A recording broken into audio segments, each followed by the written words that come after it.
প্রেসিডেন্টের উড়ন্ত দুর্গ এয়ারফোর্স ওয়ানে কি আছে? সব জল্পনা কল্পনার অবসান ঘটিয়ে কাতার সরকারের উপহার হিসেবে একটি বোয়িং 747 বিমান গ্রহণ করেছেন প্রেসিডেন্ট ডোনাল্ড ট্রাম্প। গত 21 মে $400 মিলিয়ন মূল্যের এই উড়ন্ত প্রাসাদের দখল নিয়েছে পেন্টাগন। বিদেশি সরকারের কাছ থেকে এই বিলাসবহুল উপহার গ্রহণের নৈতিকতা নিয়ে সমালোচনার ঝড় উঠেছে।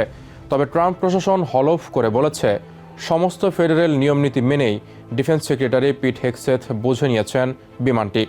নতুন বিমান তো হাতে পেলেন প্রেসিডেন্ট ট্রাম্প, কিন্তু কবে নাগাদ এটি ব্যবহার করতে পারবেন তিনি, এই প্রশ্নের কোনো সহজ উত্তর নেই। কারণ এয়ারফোর্স ওয়ান শুধু প্রেসিডেন্টের সরকারি বাহন নয়, এটি তার উড়ন্ত দুর্গ, তার যুদ্ধকালীন কমান্ড অ্যান্ড কন্ট্রোল সেন্টার। বিশ্লেষকদের মতে প্রেসিডেন্টের উপযোগী করে তুলতে কাতারের দেওয়া এই বিমানের পেছনে প্রায় $1 বিলিয়ন খরচ হতে পারে। কঠোর পরীক্ষার নিরীক্ষার পর প্রয়োজনীয় যন্ত্রপাতি, নিরাপত্তা সরঞ্জাম এবং প্রযুক্তি বিমানে বসাতে কয়েক বছরও সময় লেগে যেতে পারে। চলুন দেখা যাক কেন সাধারণ কোনো বিমান ধারে কাছে নেই এয়ারফোর্স ওয়ানের। এয়ারফোর্স ওয়ানের ইতিহাস। পৃথিবীর সবচেয়ে ক্ষমতাধর পরাশক্তির রাষ্ট্রনেতা হিসেবে যে কোনো মুহূর্তে দেশ বা বিদেশের যে কোনো স্থানে যেতে হতে পারে প্রেসিডেন্টকে। প্রথম দিকে কমান্ডার ইন চিফকে বহনকারী যে কোনো বিমানকেই এয়ারফোর্স ওয়ান বলা হতো। এখন প্রেসিডেন্টকে বহনের জন্য বিশেষভাবে প্রস্তুত একাধিক বিমান এই কল সাইন ব্যবহার করে। বাণিজ্যিক বিমানে যাতায়াতের ঝুঁকি এড়াতে দ্বিতীয় বিশ্বযুদ্ধের সময় 1944 সালে প্রথম একটি C-54 স্কাইমাস্টার বিমানকে প্রেসিডেন্টের বাহন হিসেবে বিশেষভাবে প্রস্তুত করা হয়। তৎকালীন প্রেসিডেন্ট ফ্র্যাঙ্কলিন রুজভেল্টকে বহনকারী এই বিমানের নাম ছিল স্কেয়ার্ড ক্রো। এয়ারফোর্স ওয়ান নামটি 1954 সালে প্রথম ব্যবহার করা হয় একটি লকহিড কনস্টেলেশন বিমানের জন্য। পরে 1990 সালে 3টি বোয়িং 707 দিয়ে জেট যুগে প্রবেশ করে এয়ারফোর্স ওয়ান। বর্তমানে 2টি বিশেষভাবে পরিবর্তিত বোয়িং 747 বিমান এয়ারফোর্স ওয়ান নামটি ব্যবহার করে। শুধু ইউএস আর্মি এয়ারফোর্সের 89th এয়ারলিফট উইংয়ের পাইলটদের বিমানটি উড়ানোর দায়িত্ব দেওয়া হয়।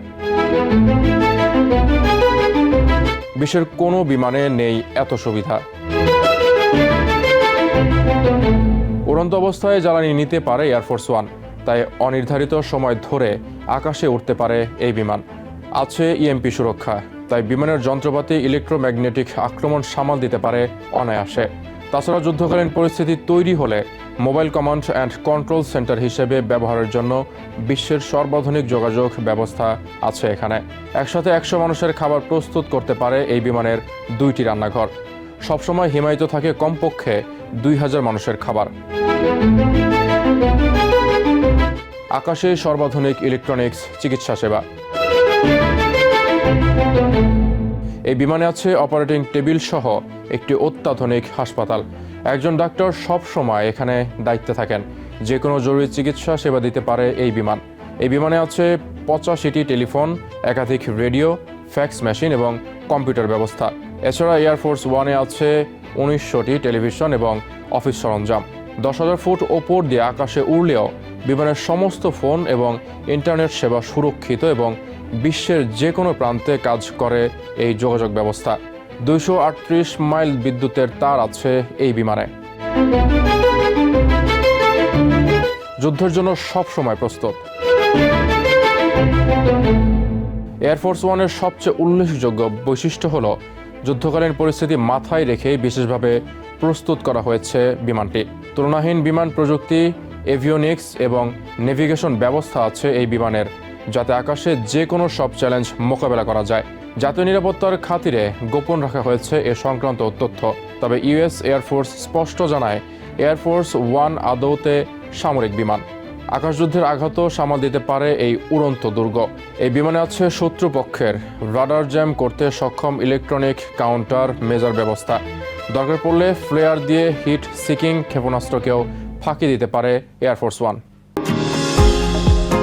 নিউ ইয়র্ক থেকে সম্প্রচারিত TVN 24 টেলিভিশন বিশ্বজুড়ে বাঙালির কণ্ঠস্বর।